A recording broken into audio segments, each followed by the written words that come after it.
Breaking news, a Hillsborough High School student is dead after a home invasion in Nashville. News Channel 5's Sophie Nielsen-Colding joins us live from the scene. And Sophie, you've been there all morning long. It seems just within the past 45 minutes to an hour, you've learned a lot more, some disturbing details.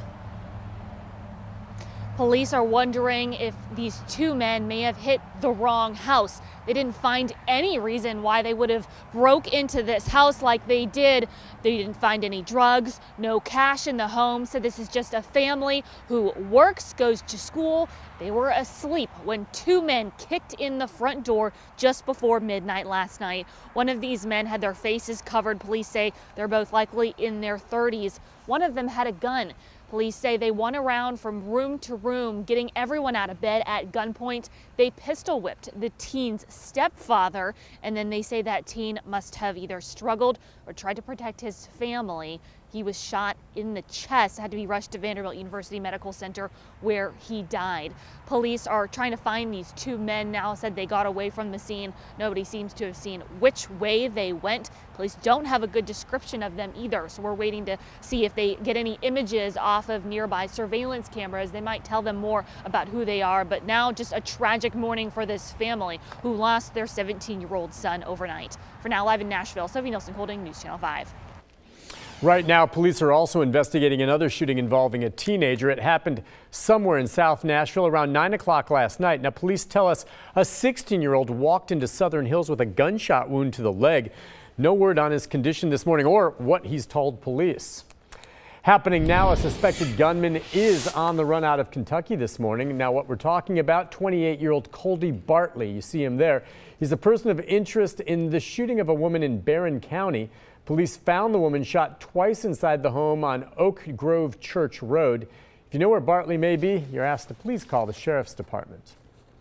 Lebanon police are charging this man with attempted second-degree murder. James Water is accused of shooting Allie Oldham over the weekend. Oldham is still recovering at a Nashville hospital. Water is also facing an aggravated assault charge. A 19-year-old has pleaded guilty to shooting at two Metro police officers.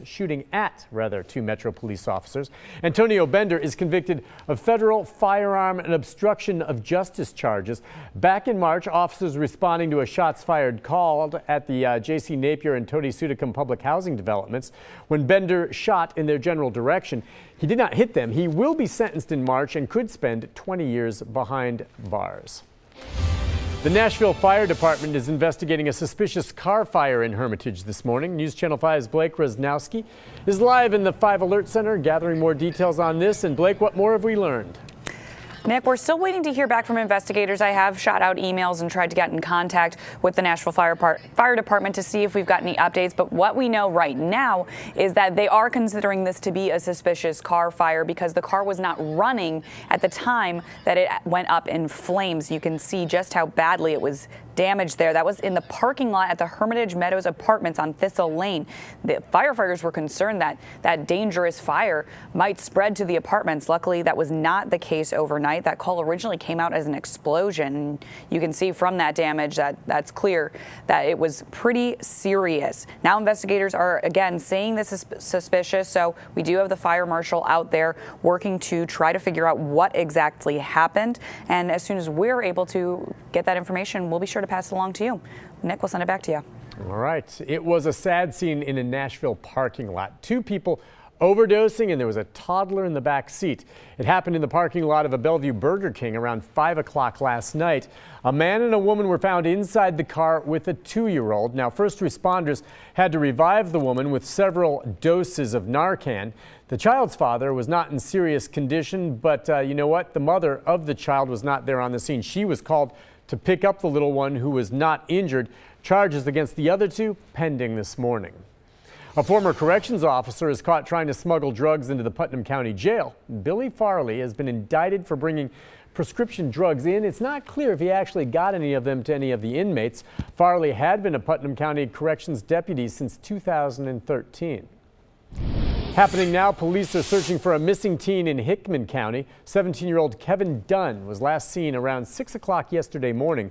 Officers say Kevin did not go to school on that day, and family and friends tell police, well, it's just not like him to disappear like this. If you know anything about his whereabouts, please contact the Hickman County Sheriff's Department. A woman could face charges for stealing one family's Christmas decorations. I was scared that Santa couldn't see our house. Then we could not have any presents or Christmas stuff. That way we can't have a happy Christmas. That is Xavier Pendleton talking about how he felt when he woke up Sunday morning to find someone had stolen the family's inflatable polar bear, a 1970s vintage Frosty the Snowman, and Christmas tree lights, along with even the extension cords. Fortunately, not even 24 hours after that theft occurred, the family's holiday spirit was lifted when a neighbor, that neighbor showed up on their doorstep.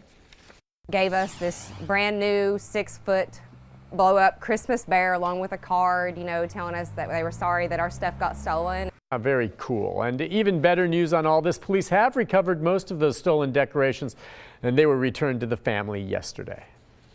All right, you want to watch out for these next time you get gas. You know about this. These are skimmers. This one was found at a pump on a shell on the corner of Commonwealth Drive and Main Street in Spring Hill. While skimmers may be sometimes hard to spot, if the security seals are broken on the pump or if the faceplate is loose, hey, just don't use it. Go to another one. Rebecca?